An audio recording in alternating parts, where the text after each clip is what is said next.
Yeah. Here's a question for you. What would you rather do? Would you rather go see Tina Turner or Madonna? Tina Turner all day. Tina all Turner. day long. Yeah. Why? Because she's better. Yeah. I would have considered Madonna in like 89, 90 maybe. She couldn't shine Tina's high heels. To compare Tina to Madonna, it's insulting. It's like I'm gonna punch comparing you hard. It's like comparing Celestial Sanctuary to Wolfie.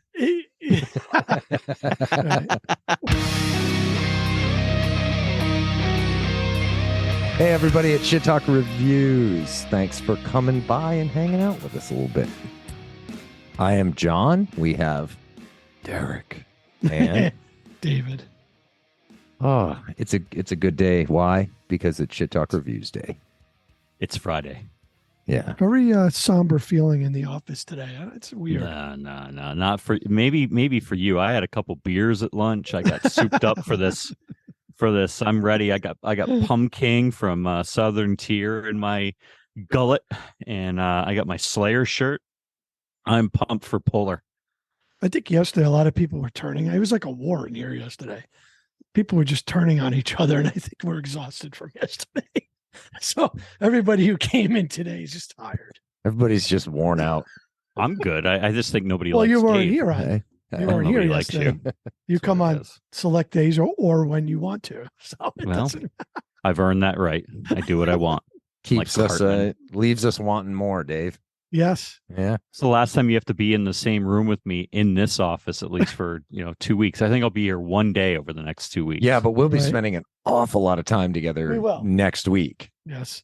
We'll be in Boston. And I talked to Keith today. Did you see it? Did you see the? Oh, you chatted with Keith. Yeah, we're going to go see Death Ray Vision, Exhumed, Insight, and Cavalier Conspiracy next week in Boston. Keith Bennett is all set for us. Nice. Where's that show? Is it the Paradise Rock Club? Is that what it's called? Paradise in Boston? Yeah. Yeah. So come out and come see a great show, and come find us, and we'll put a sticker on your face. Oh, there you go. We could deface somebody's face. We'll deface a face. Yeah. Polar everywhere. Yeah. Everything. What do you think? Let's get into it. Yeah. Here's the deal, and I hope I didn't mess this up. But man, trying to find the lineup for this band is very difficult. They've had a lot of turnover. So the recent lineup I think I have, and guys, if I'm wrong, message me and we'll fix it. But singing, Adam Woodford, guitar, Simon Richardson, bass, Bruno Consani, and the drums, oh boy, Radley Hansen. Oh boy, now, see, we're already in trouble. Yours is probably different than his. I found this, so there's a lot of conflicting lineups. My lineup: Adam Woodford on vocals, Nick Jones on drums, Fabian Lomas on guitar and backing Vox, Max O'Neill guitar and backing vocals, and Rick Keenan on bass. Okay. I'm not sure what lineup did the album, and maybe this is a touring lineup with a new different band. I don't know. Very hard to find out. I immediately feel like an asshole. Why is that? Because we try and come correct with accurate information. Yeah, but we've already started off pure telling people we don't know shit. Just a lot of lineup changes. I don't know really which one the lineup. Hopefully this one is right that I have just said. I'm not sure. So again, all apologies if it is interesting that musicians are musicians. They're not in marketing, and it's not their job to sit here and update the web on who their lineup is, and they don't do press releases like businesses. So hey, it's all good. It's all good. In the end of the day, I think Adam Woodford has been pretty consistent throughout this original band. Yeah. First album came out in 2010, and they followed up in 12, 13, 14. They had one in 16. 2019, Nova was the last one before the one we're going to review today, Everywhere, Everything. So the band's been around for 13 years. Out of the UK, I mean, I don't know if I consider them a hardcore metal band, but they certainly have hardcore to their music, a lot of melodics. I thought the choruses were pretty catchy, kind of like a filter. I thought a few songs would sound great on the radio that was on this album. We'll get into it, but A lot of instrumentals. I thought the vocals were good, and just curious to see what you guys. Yeah, I wasn't familiar with them before you brought them to the table, but I saw that they were labeled as hardcore, and that was I don't know. Yeah. I mean, hardcore elements, no doubt. Elements for sure. Yeah. But there's some prog in there, proggy gent, progressive metal. But yeah, I don't know if I would go hardcore. I mean, you're kind of our resident hardcore guy. Would you classify him as hardcore? It's not remotely hardcore. I mean, it's somewhere between metalcore, a lot of post-hardcore. And what that means is it's taking elements of hardcore, like the gang vocals, which are very prevalent on this record. Yeah. But they're, in post-hardcore, they're a little bit more melodic. And there's obviously a lot of the bridges in this have prog guitars. And so when you layer in atmospheric elements to it, it's a little bit of prog, it's a little bit post-hardcore, and a little bit of metalcore, all kind of mixed into one, which I liked about this record and the band in general, is that they're trying to take elements of a lot of different genres of metal, bring it together, and make it accessible for, more people. It's not as grating and in your face as it could be. That was one of the things I picked up right off the bat. And as we'll talk more about it, but I expected it to be a little more aggressive, a little gnarlier than it was. And the album's got all the stuff I like. Their previous stuff is like that. If you went back, it is. I noticed that too. Even Nova from, what was that, 2019? 2019. Definitely a little more ugly. But if you listen to what's going on in the records, it's not that dissimilar. We chatted a little bit about it this morning. I don't know if it's a production style choice that was made on this album, but it is a lot more approachable than I would have expected it to be. Yeah, I agree. Given it, there's, like I said, a lot of the gent style stuff. It checks a lot of the boxes that I like. To me, it had a little urn in it, Spirit Adrift, right? It had a little touch of everybody. It did, which was nice. A lot of different styles on this record, but the whole of the album, I mean, I think it feels like a total package kind of record, in that it touches on in a number of different styles. But what was most evident to me was that it didn't seem that it felt like it was lacking something. Yeah, that's fair. It felt like Rick Rubin got his hands, and I hate to go there, but oh no. Yeah, I'm sorry, man. And listen, John and I, we've been trying to ignore Rick Rubin for weeks. Well, there's a lot of really good that's in there, and unfortunately for me, when I listened to it, and I asked you because you're the production guy, was it the mixing, or was it the production and choices that they made to kind of neuter their balls? Yeah, I couldn't answer it before, and I still struggle with it. I haven't found an answer as to what it is that's missing there, because the mix is good. Yeah. It's to my ears anyway, it's a well-balanced mix, and from an overall production standpoint, it's good. The band's tight. I mean, they're good. The performances are good. The songcraft is there. Yeah. I like the styles that they employed, but there was something missing in the overall, presentation. That from a baseball reference, like, everybody wants to see home runs, right? They want to see grand slams. For me, this is a bunt single. Like, we're watching a guy that's fast beat out a single on a bunt, and you're like, oh, well, all right. It's kind of like you've written a really good record, and then you just kind of took the oomph out of it, and that was I never got over that. I gave it another listen on the way down this morning. And again, I like the music. I like the record. It's a little formulaic at parts, like the gang vocals are pretty much in every chorus part. But, getting over that fact, you can get over it. But I tested it because Cannibal Corpse has a new record. And as soon as I put the Cannibal Corpse record on, boom, Corpse Grinder's right in your face. The guitars are right in your face. The bass is right. It's up front. It's there, and it's there to rip your face off. This record, everything's back. It's further back. It's not there. It's not in there, and it's not there to hurt you. And that's not a bad thing, but it seems like they were trying to become a little bit more accessible, and they kind of took their teeth away by trying to be accessible, and I think that's where this album falls flat. Sorry, go ahead. No, I was going to say, if you listen to the song Burn, it's all these elements you're talking about. Comes out thunderous, and then it gets melodic, and then the vocals. So it was a ton of parts to it. To both your points, you're right. You as you're getting into maybe one of the songs, kind of just drifted away a little bit. Like, why didn't you just stay where you were?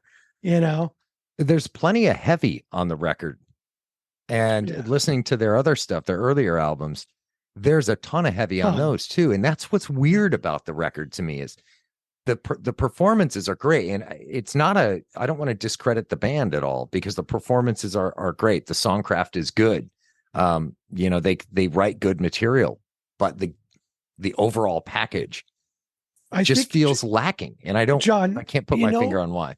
It's a very good point you bring up, but he might have the answer, Derek. But see, to me, I think the bands try certain things, and then when it falls on deaf ears, it's time to change it up. And lately, it seems like to me, a lot of these bands that were more heavier at one time, they're all trying to do the same thing, get some radio play, everything seems like it's changing all at once for me. It just seems like everybody's doing this. Now, I don't agree only in that. To me, I don't think the material is all that different from earlier records. To me, it's a production thing. And I would be curious to talk to him and was it a conscious choice to, to say filter the album isn't right, but when the album was being mixed and mastered, did someone say, you know what, if we apply this, or if we do that, it will give us a more commercially viable product as opposed to a more niche oriented album? Because like you said, there's radio friendly feels on this record, even though it's heavy. Yes. And it's a strange thing. I haven't encountered this lately in the stuff we've been listening to. It's like he told One from the North. It's the same thing. The elements are there, man, but you just got to keep it going. And you heard One from the North tell Derek he was right. So maybe I don't know. I hate when bands vary and they sound different than they did. I'm all for stay in your lane and do what got you there, but it just seems like a reach at certain times when you listen to certain bands. But there was one part I think it was the end of Rush. There was a drum solo, which, let's be honest, like whenever there's a drum solo, this guy is going bananas. And I was listening to it, and it was like back. It just felt like it was in the other room, and it wasn't in your room and in your face. And it was a good drum solo, and it's cool. Yeah. And it was kind of just lost. And it goes back to production. I have a feeling if you took this record and remixed it with somebody else, it could be a whole new record and a whole new experience. But we probably will never know, and they'll move on. A lot of times these bands will bring in, different producers and different folks to mix, and they have their perspective, and opinions are like assholes, and everybody has one, and they think this is the right thing for the band. And I think that the majority of us feel like the right thing for this band was to not dilute who they are. And that's what happened. Mm-hmm. Yeah, exactly what you felt, on Rush with that drum solo. I felt the same thing about the whole album. It kind of feels like it's in the next room. And that's not to beat up on the guys in the band. I mean, they may have self-produced. I don't know. But the performances are there. The songcraft and the songwriting is there. It had some great, we're jumping ahead to standouts a little bit. The Greatest Sin is one of them. It's got the stuff I like. It's got the real percussive gent-based guitar riffs and all that with the cleans over the top, the clean guitars over the top. And it's great, but it just doesn't feel like it's in your face. Right. It feels like something's missing there, like it's being played in the next room. And again, I don't get it. If you go back to listen to the old stuff that they had and some of these other bands that we've talked about, and then you listen to some of the new stuff that comes out, it just seems like to me bands are just trying to go too hard to fit in somewhere. Does that make sense? It just feels like they're trying to fit in somewhere where they don't belong. And we've covered a lot of bands. Well, like, Dave, like we've Avenged talked about Sevenfold. this. We've talked about this. Authenticity, there is no replacement for it. And there are certain bands, when you listen to them, you know it's them, right? And they don't really go too far away. I mean, we did Filter, and we knew it was a Filter album when we listened to it. It was Filter.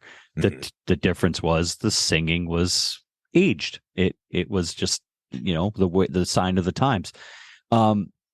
Here, I don't know if Polar is ready to stick a stake in the sand on the beach of who they are and where they are. Again, the fact that we're bringing up the fact that they're one part metalcore, they're one part, post-hardcore and prog, they might have an identity crisis. And maybe for them, the same thing needs to happen. Maybe they need to simplify and go after 2 genres and not 3. It's the same thing that we talked about with One from the North. There's a lot going on here, and it's cool. And I really would like to hear it with good production qualities, but maybe they need to step it back and simplify things a little bit, because there's just a lot going on, and there's a lot going on that we can't really hear. One of the reasons why I brought it to the table, because it does have so much going on, because I do like it. A lot of this I really did like. Some of it I don't. Well, there's a lot of genre hopping in there that I think is inherent in progressive music, and I like that. And like I said, I don't want to take anything away from the band and the genre hopping and all that. I'm cool with that, and I think they do a good job of that. For me, it was purely a production. Something is lacking on the production side, or the mix side, or the mastering side. Was that with all the songs, or just some of the songs? So there wasn't one song on here. You couldn't pick one song on here where you felt different about that. I think it was consistent from front to back, which is why I think it was more on the production side, not on the songwriting side. Not even on the Gods and Heathens. Gods and Heathens, you thought that? I do. Gods and Heathens, I thought was thunderous from beginning to end. That's my other standout, was Gods and Heathens and the Greatest Sin. And that's the thing. I like the material, but that's why I'm wondering and I'm questioning whether or not it was an intentional choice to do whatever it was they did that pushed the whole mix back a little bit. It's just not in your face. I think you put it well when you said it feels like it's in the next room. Yeah. But Nova didn't feel that way. And the earlier albums don't feel that way. And again, the songcraft and the style is very similar from album to album. So I think their consistency is there. It felt like a production. Something was different in the production that kind of fell flat a little bit. It's missing some punch. Can I tell a story? So one of the first I love story time. Yeah. So one of the first times that I hung out with Dave, he was in a back office here, and he's listening to 30 Seconds to Mars, and he had the This Is War album on, which has kids in I think maybe elementary school, middle school, singing on a lot of the tracks, and it had these big gang vocals, and they were right up front. Kings and Queens. It was the song I remember, and I forget the other one now, but the same thing is here. There's some gang vocals, and it's the band doing the gang vocals. Yeah. It's just in the back, and gang vocals are supposed to be boom, in your face, crushing. And these were the most, my dad loves the word pansy ass gang vocals I have ever heard. If 30 Seconds to Mars is out gang vocaling you with middle school, elementary school kids and high school kids, that's a problem. Yeah.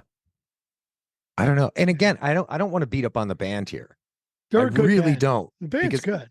Yeah. The songwriting is good. I like what they do. And the performances on this record are solid. Yeah.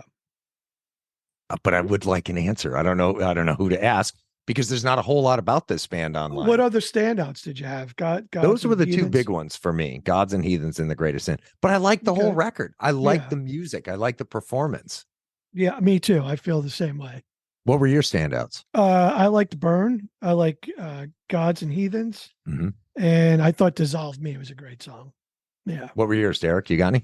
Yeah. Dissolve Me was definitely an earworm. Winds of Change was, I think, probably encompassed who they are the most. And I really liked Rush just because of the drum solo, which is ambitious and kind of cool and different. But again, I listened to this 10, 15 times, and I had it on the background and I kept going like this. Hear it. Can't hear it. It's not there. And so I would love, guys, if you can get somebody to remix this thing and bring everything forward, that would be, don't do it for me, but do it for you. I don't think it was an overall volume level issue, because there are albums that are out there that are mixed beautifully and are released at a lower general decibel level that still feel like they have, like it punches you in the face.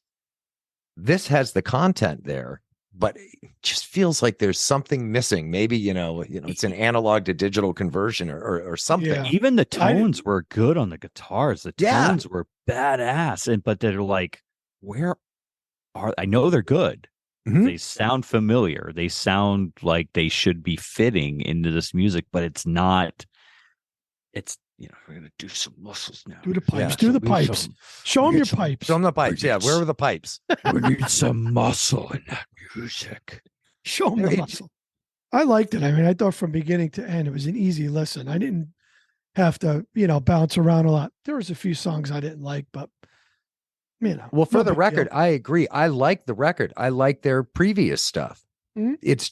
It's a production. And that's why I wonder if it was a production choice that allows this to be a little more commercially viable, a little more approachable to people. I just think a lot of bands are going this route.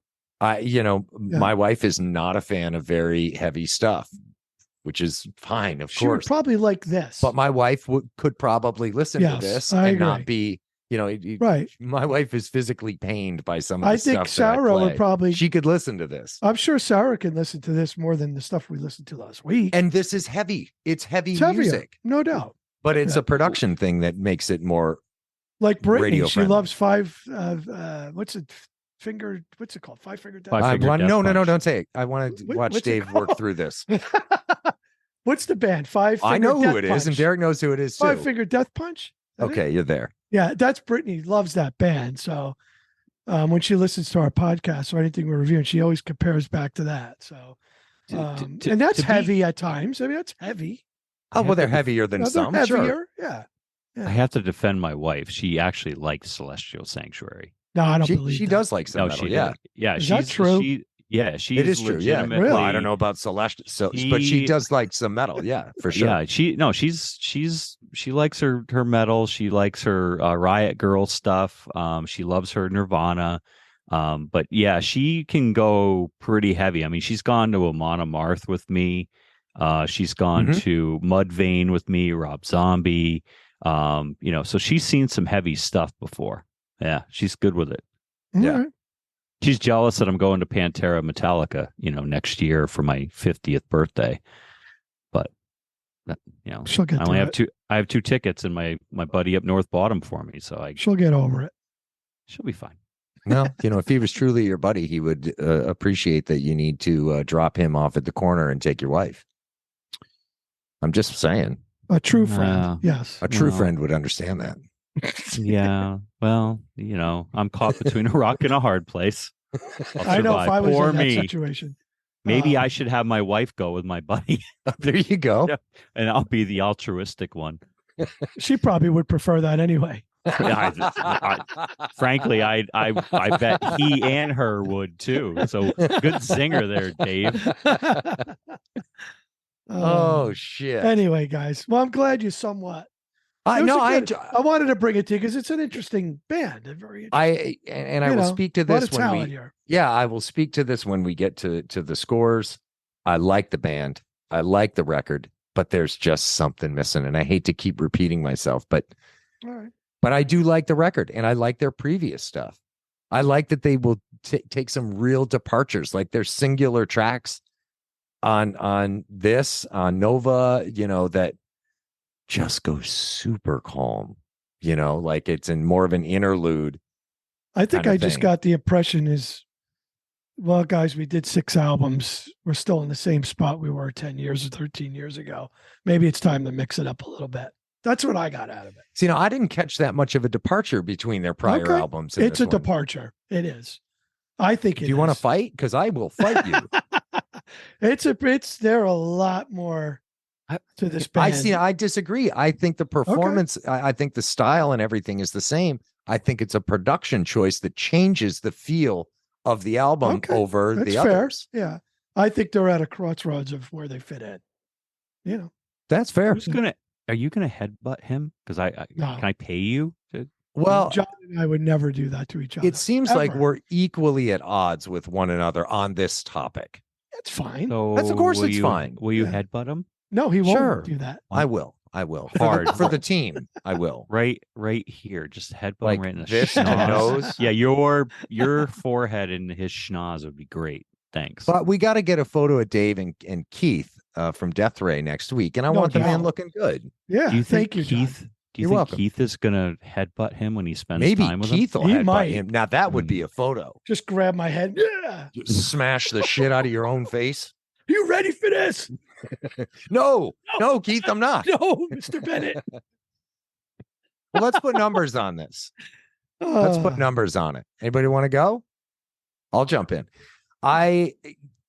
From a performance standpoint, 8.5, 8.75 all day. I think it's they played the parts great. I like the parts they wrote.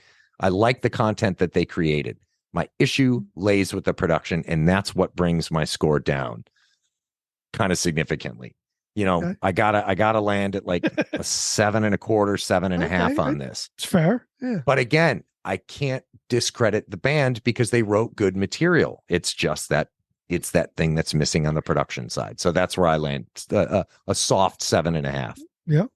7.25 for me. I liked their execution, so that was up in the 8.25. Yep. But let's go real low on the production values. It's just a thud, So I give it a 7.25 with the production down in the 6s. Yeah, and I again, not to get in the way, but I feel bad giving it that score because the music is good stuff. It's all the stuff I like. It's melodic. It's aggressive. It comes at you. It lays back. I like the gang vocal. I like all the elements, and they do a good job of putting it all together. But there was something in the overall packaging that changed the feel of it. Sorry, David. I mean, I overall feel with you as far as what you just said and because I echo kind of what you're thinking there, I give it an 8 because I like the melodics, the heavy tones, and all that stuff that encompasses a song. So for me, I liked it. It's an 8. And it's got an 8 because there's a few songs in there I didn't like. But there was a lot of songs on here that I did like. And I think the band's got tremendous talent.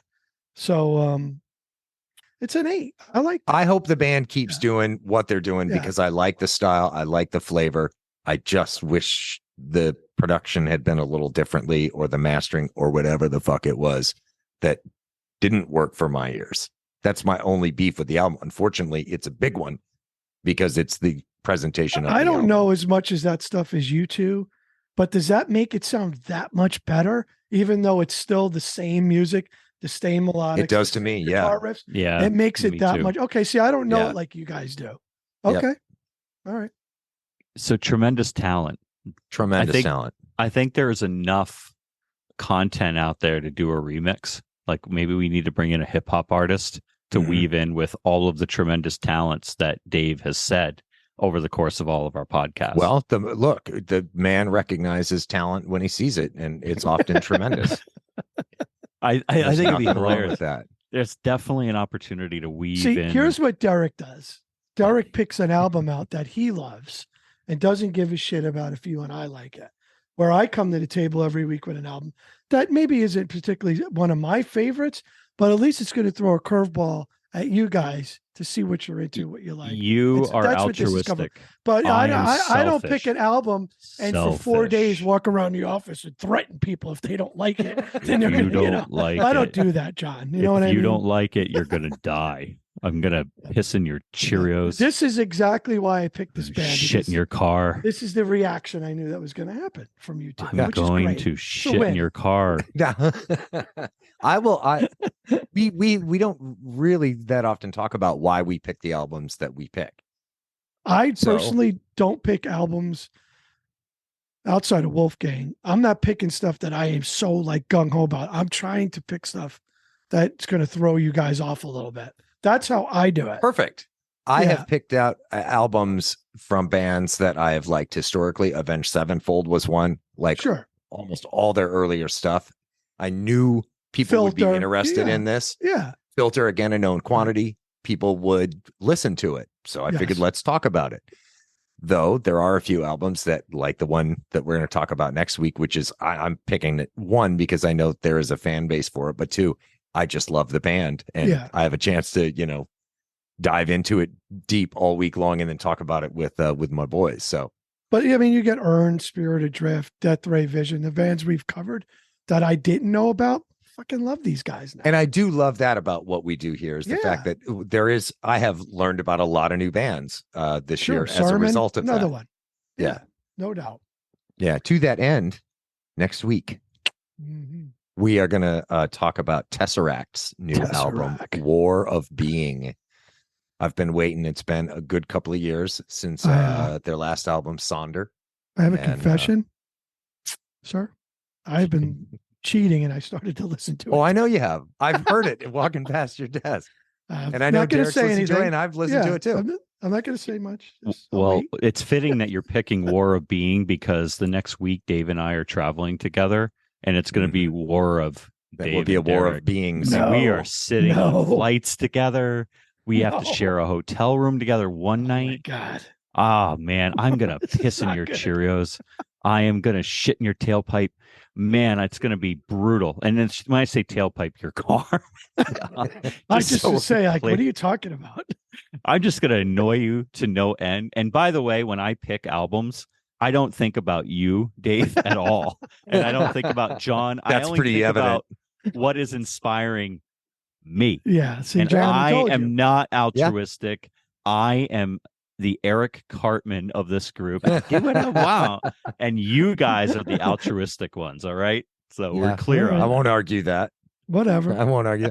And you may want to, at various times during your travels with Derek, because I'll be up there before you guys.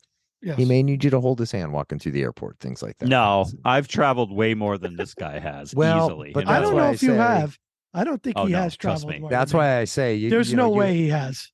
I think maybe it would be a calming travel experience to have Dave holding your hand. So Trippett told me that I've traveled enough to go around this globe 5 times.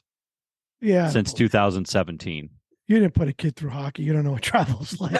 No, but I do have a younger sibling that played hockey growing up in New England, and we were all over from Burlington, Vermont, all the way down to Boston. You're just down such in a the Rhode world Island. traveler. My God. No, you're so listen, I'm just pointing out. I don't need you to hold John, my hand. newsflash. But Derek's the first person to ever get on a plane and go somewhere. I can't wait because I am going to torture you this whole entire trip. And I might even die. Like if you're sleeping, don't snore. I just hope you don't snore. Don't you sleep on the plane because I'm going to get footage of it, and then I'm going to do things with the old Reface app, and you're doomed. You're doomed. Don't sleep. I can't wait. Dave. I'm really looking forward to it. Sleep, Dave. No sleeping. No sleeping. Or you will have. Show me your pythons one more time. Show us the pythons. You're going to have. Bring it in there real close to the camera, too. Bring it in there. There you go. Endless torment for Dave while we travel together. Well, he's asleep. You're just going to start that album up. I'm going to put peas up his nostrils.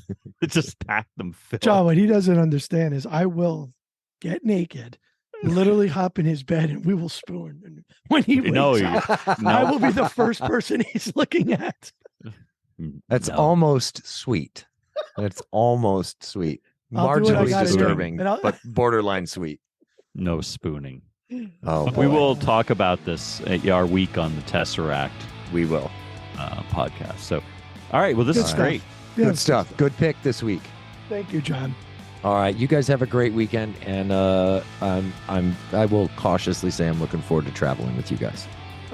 You're Me not. too, John. Well, you are for a part. We'll be connecting up there. So, yeah. All right, good stuff. Have a good Thank weekend, you, boys. John. Thank you, Thank you, everyone, Derek, for stopping by. Later.